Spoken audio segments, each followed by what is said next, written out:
Glass technology known as Google Glass. Wow, so Google Glass, this is one of the famous stories in Google's history. It also might be God's way of telling you have too much money when you do stuff like this, by the way.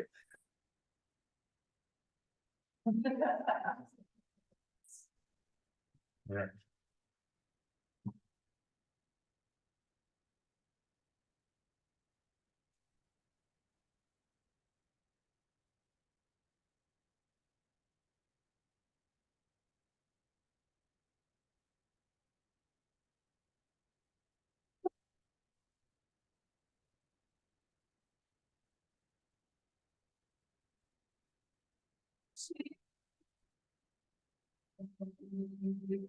It had a whole bunch of reliability problems. It had privacy problems. And so they ended up pulling it from the market. The technology, products ever made. So, especially besides people with power, sometimes don't face enough friction. His team did try to tell him that they think it was a good idea, but they kind of got him to get out of their hands and just put it into the market. Most people that maybe that were involved in that process, there's still technologies for the quick that is sort of a classic story.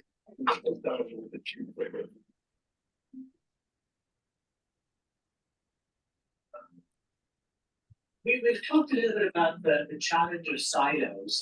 You gave me the example of the hospital where you build a.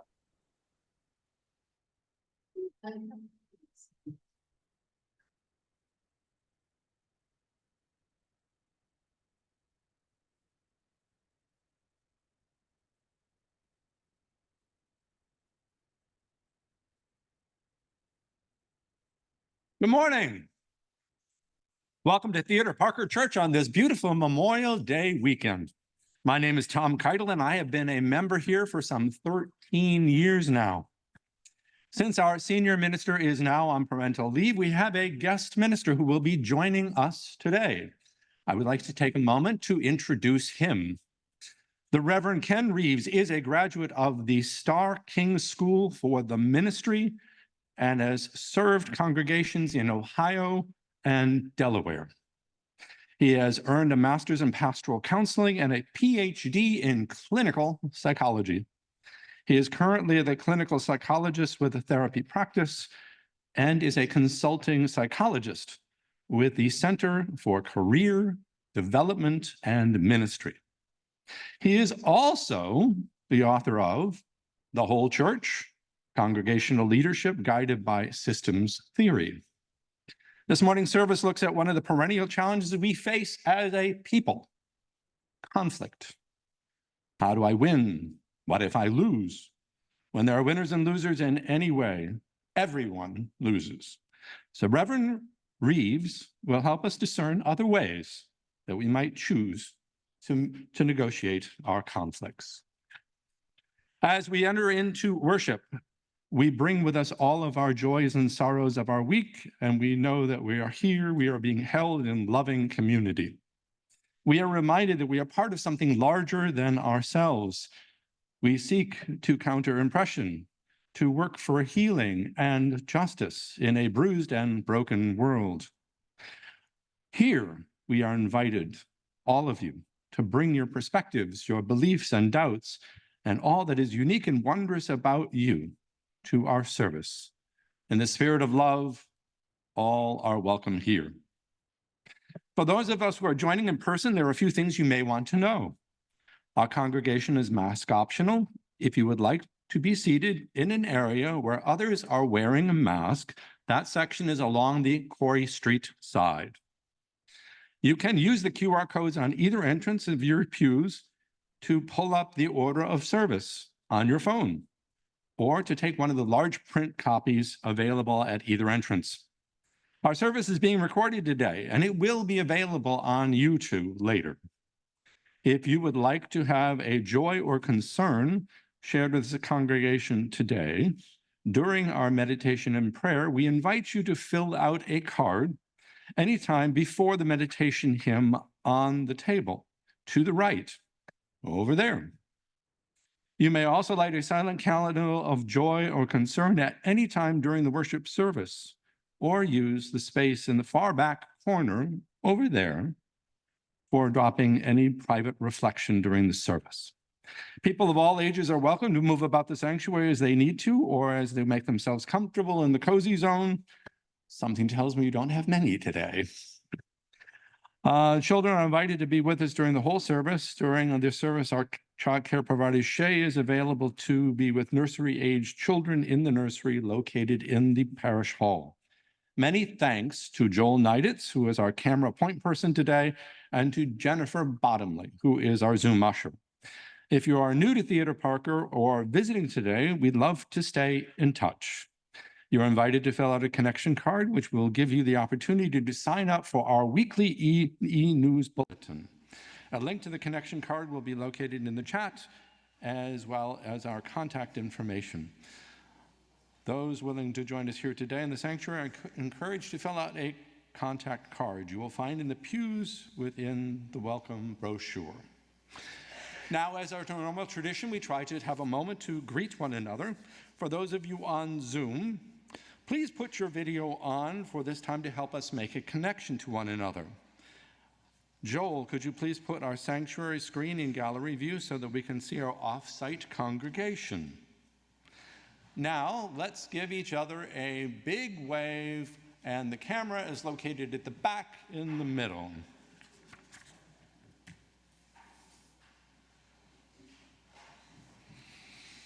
As we continue to greet one another, if online, you may post a hello in the chat. If you are physically in the sanctuary, I invite you to greet one another and say good morning, and please ask for permission before offering a hug or a handshake. Now, please greet one another.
Morning. May peace be in your hearts. Through the energy of freedom and the warmth of love, may you live the fullness of being alive, and in that fullness find peace. Through justice and understanding, may humanity be at peace, and may all of life on earth live together in balance and peace. It's good to be with you all this morning. Thanks for your invitation, Tom, or your introduction. I want to thank Heather Concannon for inviting me to visit. It's good to be with you all this morning. As a visitor, I want to extend my welcome to anyone else who might be visiting here this morning. I think it takes some courage to enter the doors of an unfamiliar congregation, and so I extend my welcome and applaud your courage. And if I were to introduce this congregation to our visitors, I would guess that like other Unitarian Universalist congregations, this is a support community for people on various journeys towards ultimate goals, such as love, or truth, or liberation. And one of the ways we support each other is by valuing together peace. Indeed, we are more supportive when we are in harmony with each other than not. And you can see this peace theme in our history. For example, in 1563 in Transylvania, the then Unitarian King of Transylvania signed the world's first Edict of Religious Tolerance, allowing the then Lutherans, Calvinists, Roman Catholics, and Unitarians in Transylvania to coexist in peace, better than religious warfare. You can see this theme in our purposes and principles, one of which affirms outright the goal of world community and peace, or another affirms democracy, which is a form of governance that takes power through peaceful means, rather than autocracy, which takes power through violence. And that's what today's service is about. It ties in with the month's theme of pluralism here in West Roxbury. Pluralism occurs when differing peoples and differing ideas can coexist in harmony. And the ability to handle differences is supported by the ability to handle, conflicts well. And when we can do that, we have a pluralistic world and harmony. I also note that this is Memorial Day weekend. In America, on Memorial Day, we honor those who took up violent battle when peaceful means broke down. In the sermon, I point to an alternative to that. But when people have had to take up battle, I am in awe of what they had to do. For example, a pilot circling over and watching over a fleet of ships below notices a spotter plane high above. The pilot goes up to address and attack the spotter plane. But at this high altitude, the pilot's guns have frozen. He still wants to do something about this spotter plane, so he elects to ram it. One ram damages the tail. A second causes further damage. The third disables the spotter plane, which descends. The pilot returns back to base. Mechanics find that half of one propeller is gone, and parts of the enemy plane are lodged into the pilot's engine. But somehow he managed to get back to base. In the fictional, I think one of the themes or one of the key motivations for these kind of actions is to protect. Like the pilot was trying to protect the ships below and the thousands of members of those ships' crews. In the fictional story, Saving Private Ryan, the squad is trying to protect this one soldier, Ryan. But in a way, I think they're protecting and saving all of us. These people take up the worst job in the world to kill and be killed to protect others. In the case of Saving Private Ryan, they protect Private Ryan, but again, all of us, so that all of us can have families, marry, have a career, go to the beach, read a book, have a barbecue, go to church, and live to an old age. I'm grateful for these privileges. In my sermon, I point to an alternative to this unfortunate violence and I offer it out of my caring for you and my wish to support you on your journeys. I hope that as you journey, you find love and freedom and live the full richness of being alive. I'd like to start with a hymn that is kind of a pluralistic hymn, Come, Come, Whoever You Are. It's a short, slightly shortened version of a longer poem by Rumi, which goes, Come, come, whoever you are, wanderer, worshiper, lover of leaving, though you've broken your vows 1,000 times, ours is no caravan of despair. Come, yet again, come. All right, and we'll do this one time through in unison, and then 3 times as a round, and we'll just do 2 parts. So this will be group 1, and that'll be group 2.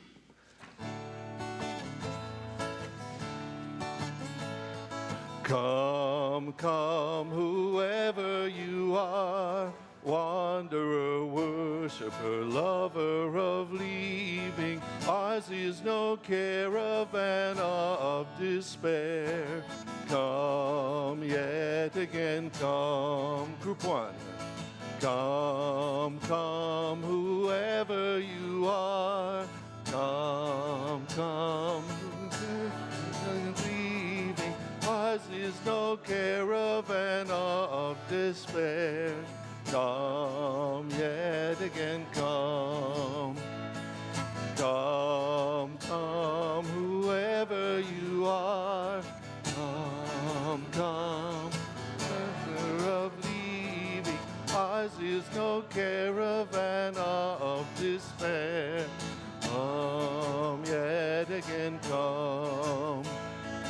Come, come, whoever you are, come, come, leaving, ours is no caravan of despair.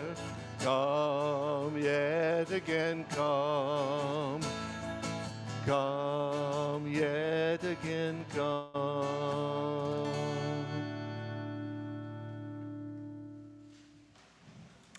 Please be seated. We will now do the chalice lighting. I invite Reverend Reeves to light the candle while I read in English, and then we have Robin who will do the Spanish. Love is the spirit of this church, and service is its prayer. This is our great covenant, to dwell together in peace, to seek the truth in love, and to help one another. El amor es el espíritu de esta iglesia y el servicio es nuestra oración.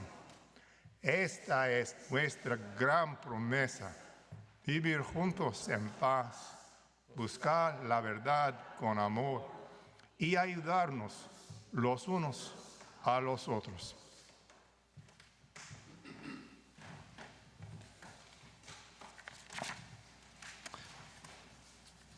We now move to the story of all ages. We have an illustrated book, which I am hopeful is going to be able to project well onto the screen. And there it is. The story for all ages today is I Am Human. It's a book of empathy by Susan Verdi, with the art being done by Peter Reynolds. I am human. I am always learning. I'm finding my way and choosing my path on this incredible journey. I have big dreams. I see possibility. I have endless curiosity. I make discoveries. I have a feeling of wonder. I am amazed by nature. I have a playful side. I find joy in friendships. I am human. But being human means I am not perfect. I make mistakes. I can hurt others with my words, my actions, and even my silence. I can be hurt too. I can be fearful of things I don't understand and timid to try something new. I have a heavy heart when I feel sadness. I am human. But then I remind myself that I am human. I can make choices. I can move forward. A poor choice can become a better choice with thoughtfulness. A bad day can become a great day with kindness. I can act with compassion and lend a helping hand. I can treat others with equality and be fair. I can choose not to fight, but instead to listen and find common ground. I can say, I'm sorry, and ask for forgiveness. I am human, one of billions, but unique. I am not alone. I am connected to my friends, to my family, to the world. We are all humans together. And I will keep trying to be the best version of me. I am full of hope. I am human.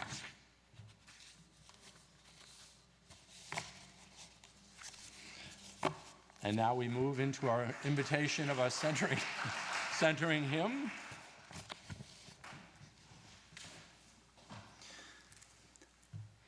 As we deepen into a space of meditation and prayer, I invite you to enter this moment here and now. You might feel the earth's gentle gravity holding you. Feel free to take a few nurturing breaths and give yourself over to this time of stillness. If you're here in the sanctuary and would like to include a joy or concern this morning, you can fill out our prayer card during the centering hymn. If you're joining us on Zoom today and wish to share a joy or concern during our time of meditation and prayer, I invite you to type that into the chat now. I invite you to remain seated and join in singing our centering hymn, number 95, There is More Joy Somewhere.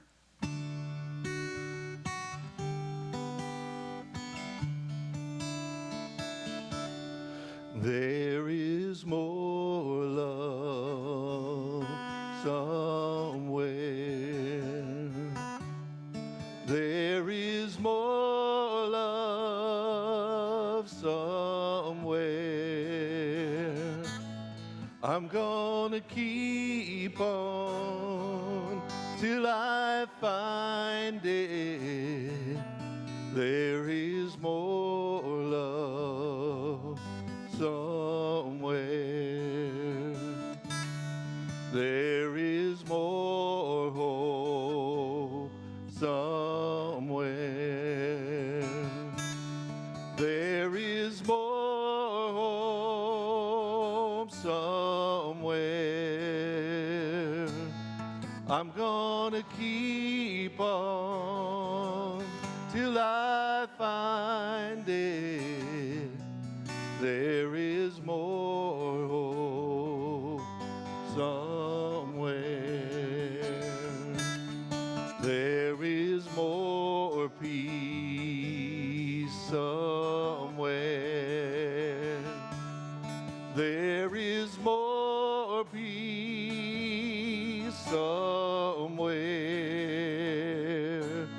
I'm gonna keep on till I find it.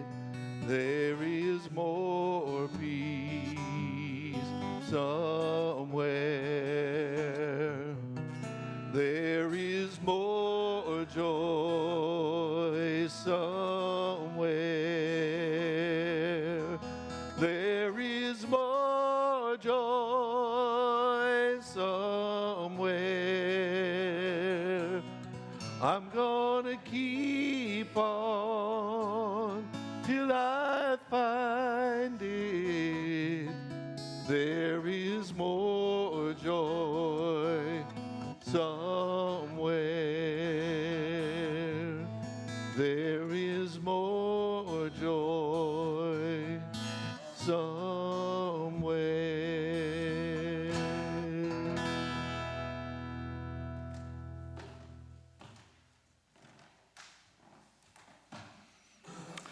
Our joys and concerns this morning include one from the Jennifers. It is a candle of sorrow. Our dear friend's granddaughter lost her life after 18 years of a cancer battle. Another one from Jen, my friend whose mom just died after 2 years of Alzheimer's. I invite Jennifer Bottomley to come off mute as our Zoom usher and to read any joys or concerns that were posted into the chat. Nothing posted. Thank you Nothing very was much. posted. Mhm. Thank you. For all those joys and sorrows that remain unspoken here in the sanctuary and out in our Zoom sanctuary, we light our final candle for today.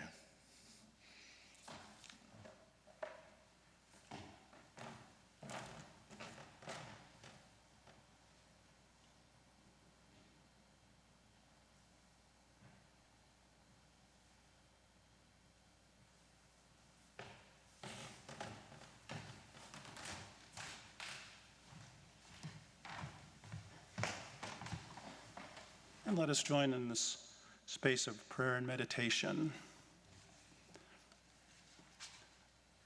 O God of love, Spirit of peace, there is strife in the world.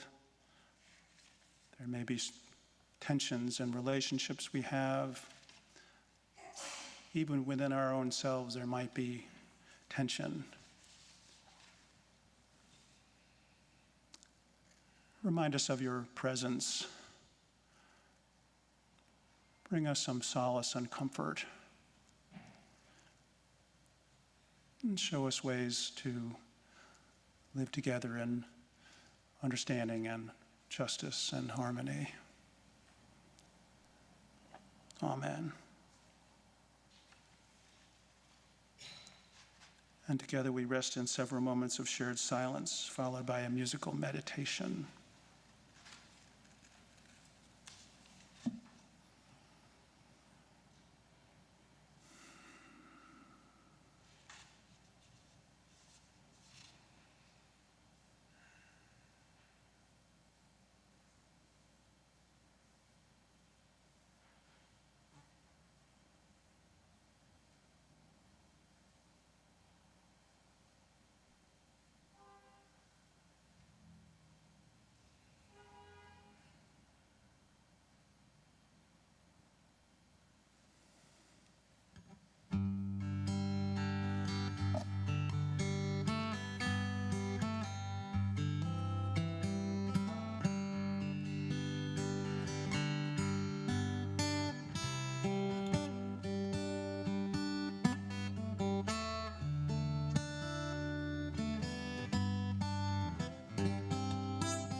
Our reading this morning is a wisdom tale from Zen Buddhism.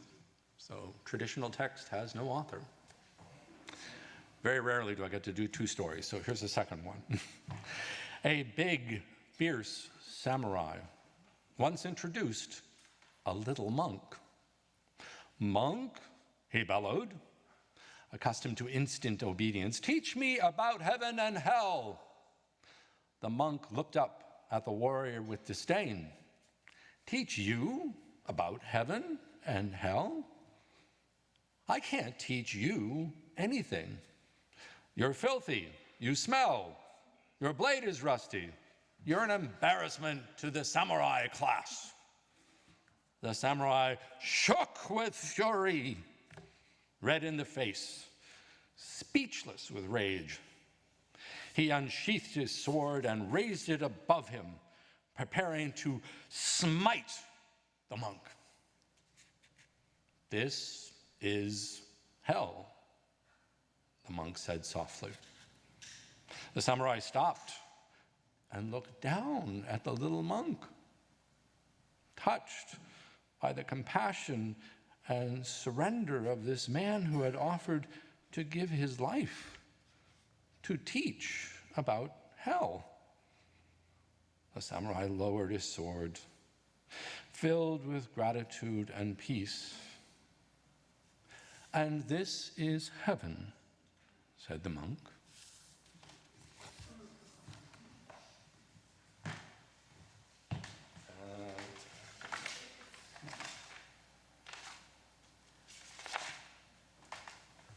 I forgot. I do the offering right away. Generosity is a spiritual practice in our Unitarian Universalist congregations. This month, our theme for pluralism honors our sacred diversity. We respect different experiences, cultures, and theologies, and to strive to accept and acknowledge our differences, exploring and learning from many perspectives. Each of us is blessed. We gain by finding more from what others offer. We give to remember that we are part of something larger than ourselves. We are a vast rainbow bursting into view. We give with gratitude for all that we have been given, and with the faith that together we have more than enough. Links to donate will be in the chat, or you can take a meditative moment writing out a check and sending it to the church. Ushers will be coming around the sanctuary to collect an offering from those in the pews who wish to donate as you are able. As Yukiko presents the French Suite number 6 by J.S. Bach, an offering to sustain this congregation of memory and hope will be greatly received. Thank you.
Thanks, Yukiko.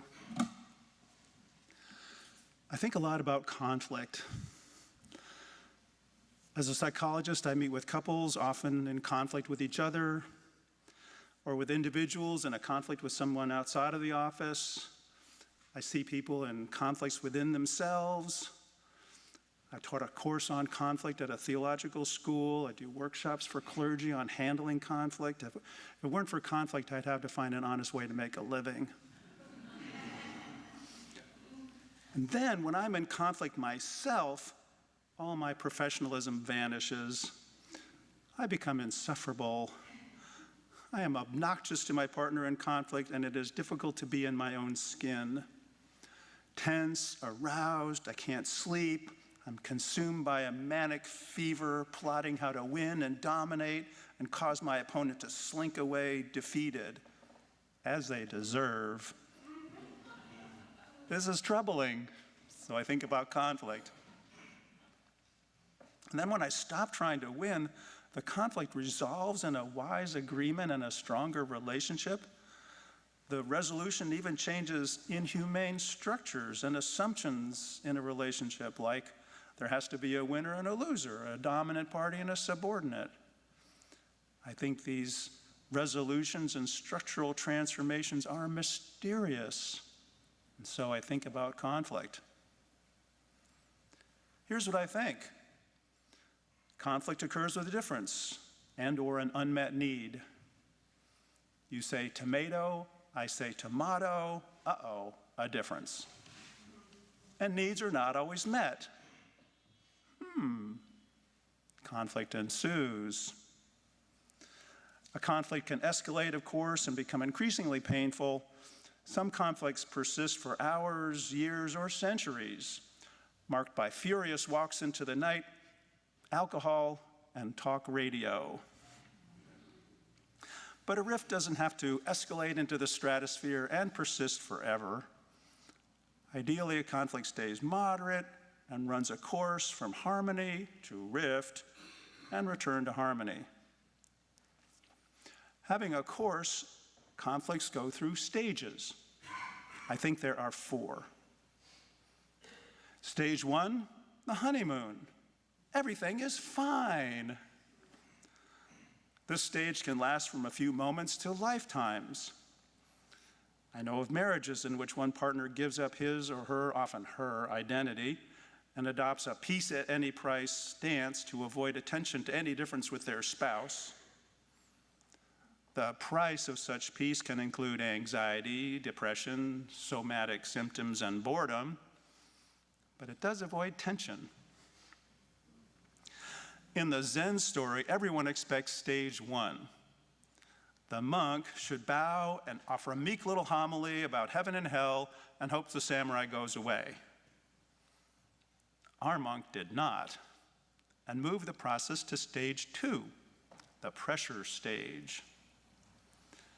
At stage 2, the differences and unmet needs become apparent and cause discomfort, to which the participants respond by pressuring the other to change. The message is, I'm uncomfortable, you change. The monk to the samurai, I'm uncomfortable with your smell, your armor, you change. The samurai to the monk, I'm uncomfortable with your effrontery, you change by ceasing to live. As they pressure each other, people engage in the game of the one who applies the most pressure wins. The devastating argument, the furious retort, the raised voice, the raised sword, escalating into lawsuits, violence, war, and political campaigns. All occur at stage 2, all in the service of saying, I refuse to change. I will make you do the changing around here to meet my need and to be like me.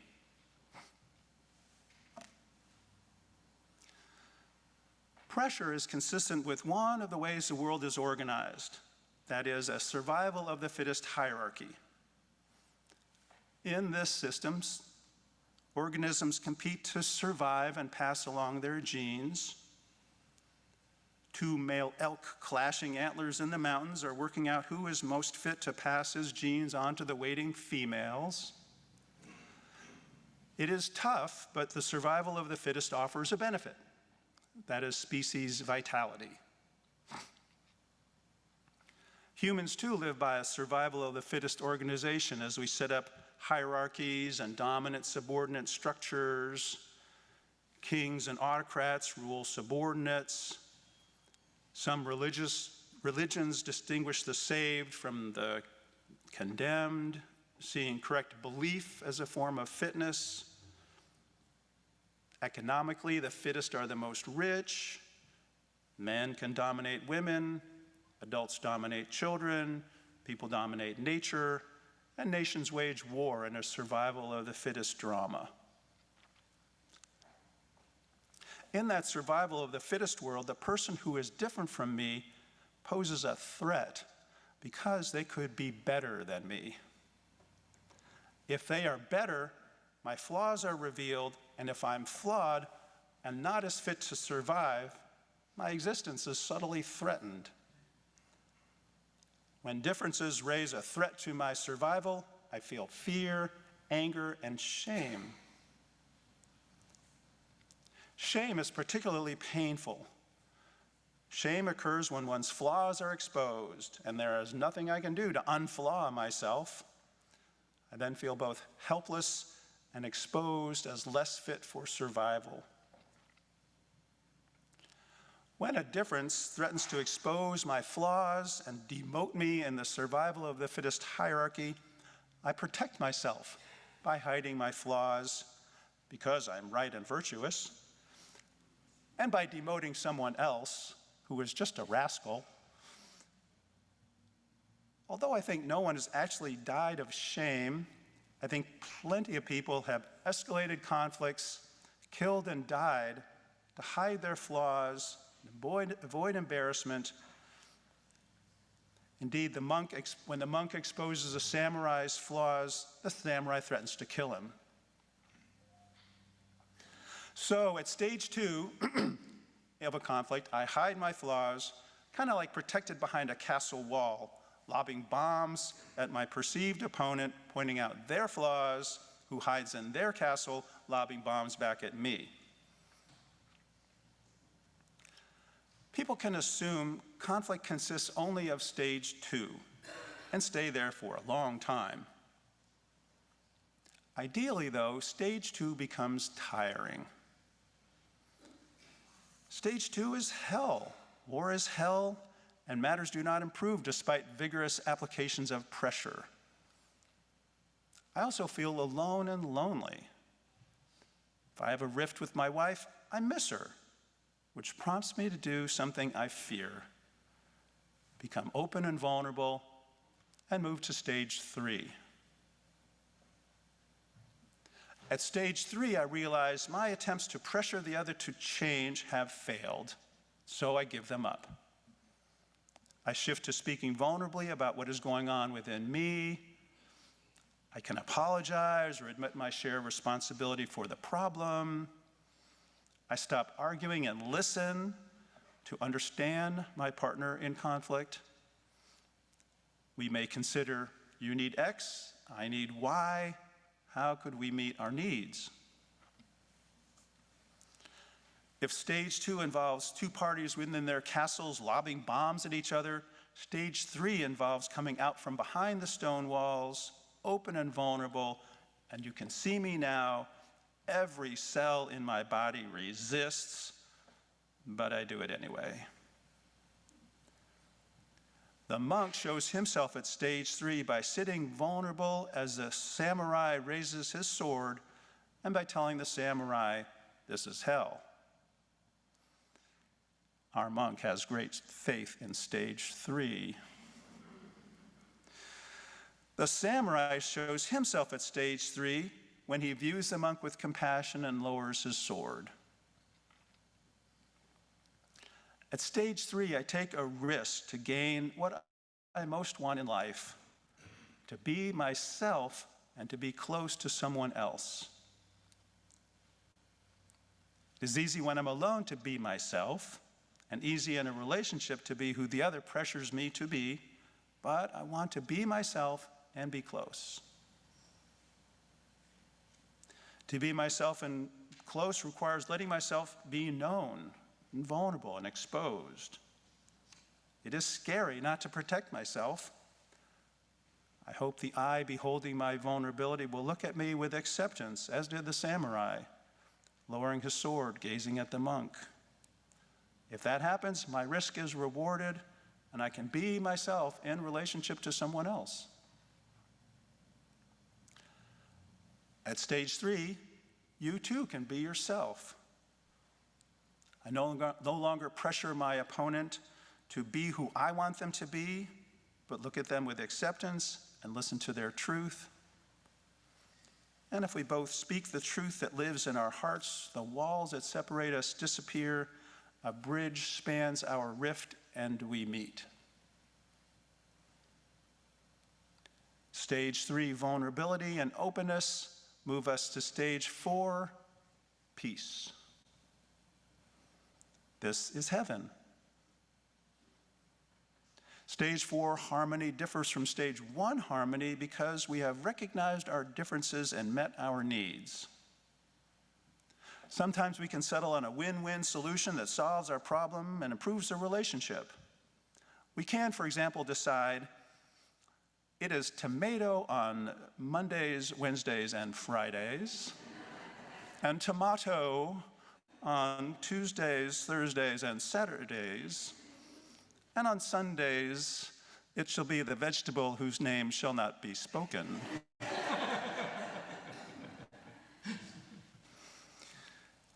Or the two sides may not find a solution to their conflict, but can still find peace through a deeper mutual understanding. I'd say stages 1 and its avoidance and 2 and its pressure follow the survival of the fittest logic. Stage 1 assumes there has to be a winner and a loser, sees that as painful and avoids that pain, opting for peace at any price. Stage 2 plays on that winner-loser logic with a vengeance. I'm going to win at any price. But stages 3 and 4 are based on the other way the world is organized. That is, we're in this together, and we survive by cooperating and collaborating. In this logic, we have flaws, and so what? In this logic, we find win-win solutions. Indeed, we win by relating one unique self in relation to another unique self. I am myself, you are yourself, you are not my enemy, and we are close. And just as nature has the survival of the fittest organization, it also has the we're in this together organization. Cells collect to form bodies, animals group into communities, the aggregate of all interdependently related species in the world forms this we're in this together system. In human circles, we're in this together involve themes of salvation for all, universalism, respect for the worth of everyone, fairness, a value for nature, and ethics based on interconnectedness and responsibility. Differences addressed with listening, conflicts handled with negotiation and peace. And instead of winners and losers, everyone wins. And while the survival of the fittest offers species vitality, we are in this together offers love. I think every conflict involves a dance between the survival of the fittest and its logic, and we're in this together and its logic. I suspect these two themes have characterized life since creation. Protoplasm competed with protoplasm for survival, and protoplasm congregated and worked together. Tonight's living room conflict over who holds the remote echoes the dance of winning, losing, and working together that began in the origin of life. And whenever we go to stages 3 and 4 in a conflict and relate by the we're in this together structure, we dismantle the inhumane structure of winner-loser dominant and subordinate, to create a world of equals, a plurality in which we cooperate and collaborate.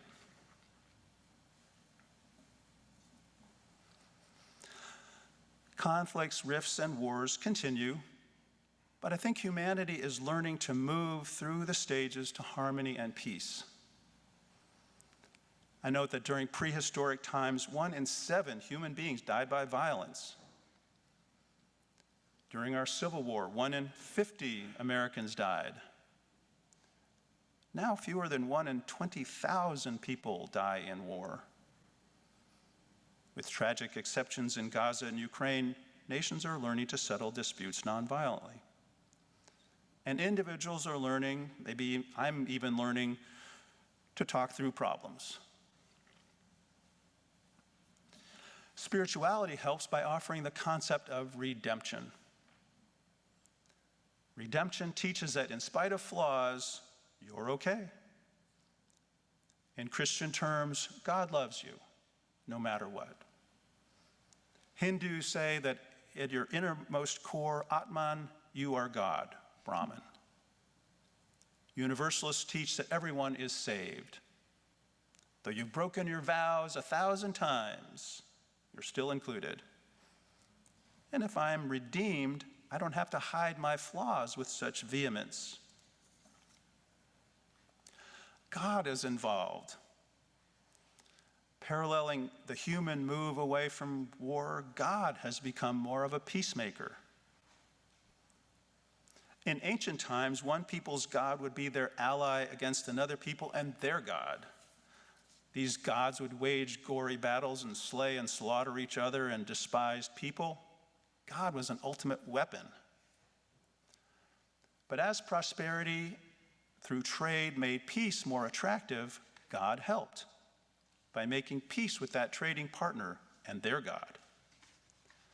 So while once Yahweh invited Israel to plunder the enemy Moabites, in the later book of Ruth, God welcomes Ruth, a Moabite, into a loving Hebrew community.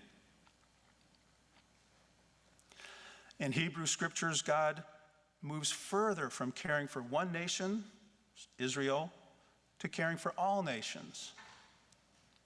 As a benediction for this evolution, God offers Noah, after the flood, a rainbow as a sign of an everlasting covenant between God and every living creature. Jesus, appearing later in history, furthers the theme of peacemaking by offering that most difficult teaching, love your enemy, a stage 3 statement. And when I love my enemy, they are no longer my enemy. And lo, stage 4, I am at peace with them.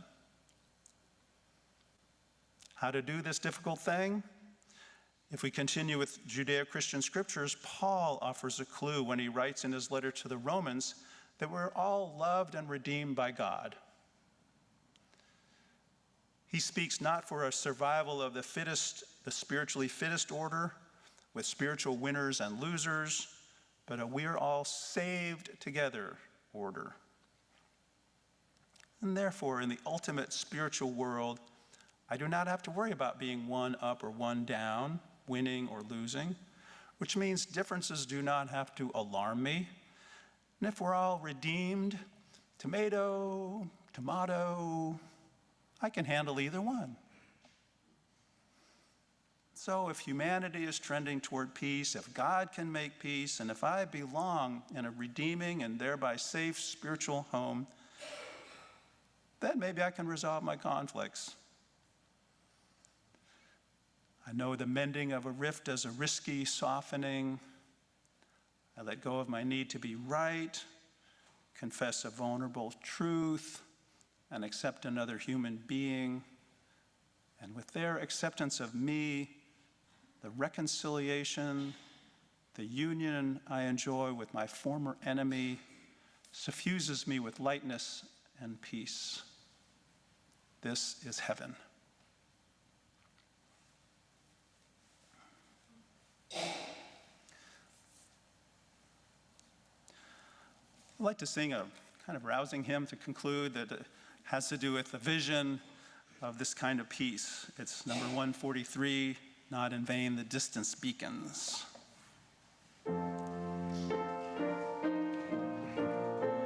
Please rise in body or spirit. Not in vain the distance beacons, forward, forward, let us range.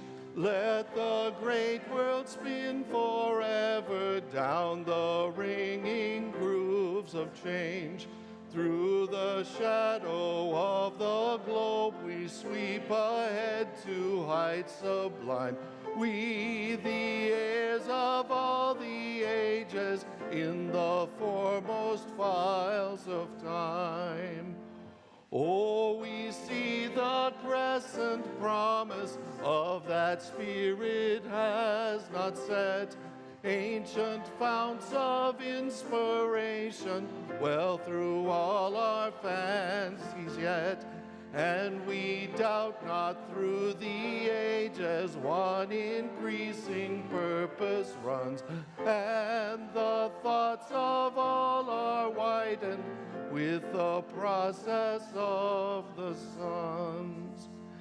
Yea, we dip into the future, human eye can see the vision of the world and all the wonder that shall be. Hear the war drum throb no longer, battle flags all furled in the Parliament of Freedom, Federation of the world.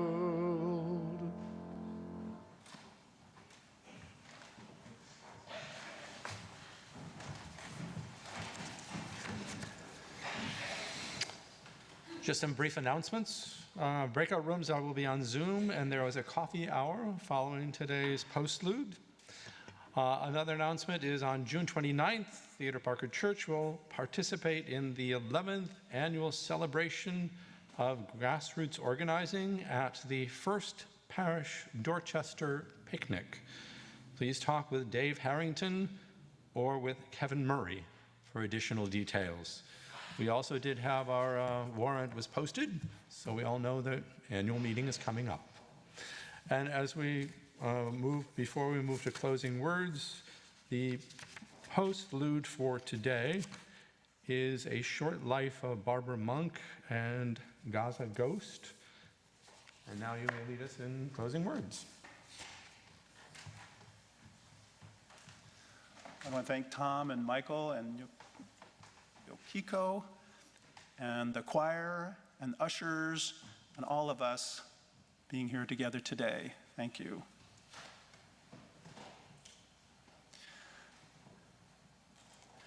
In the journeys and challenges we face in our interpersonal relationships within ourselves, may we go in peace. Amen. We are honored to have very renowned jazz pianist Ram Blake as our musical guest. And I've known Ram for decades, and he's my friend and mentor. So he's playing Barbara Monk and Gaza Ghost. Thank you.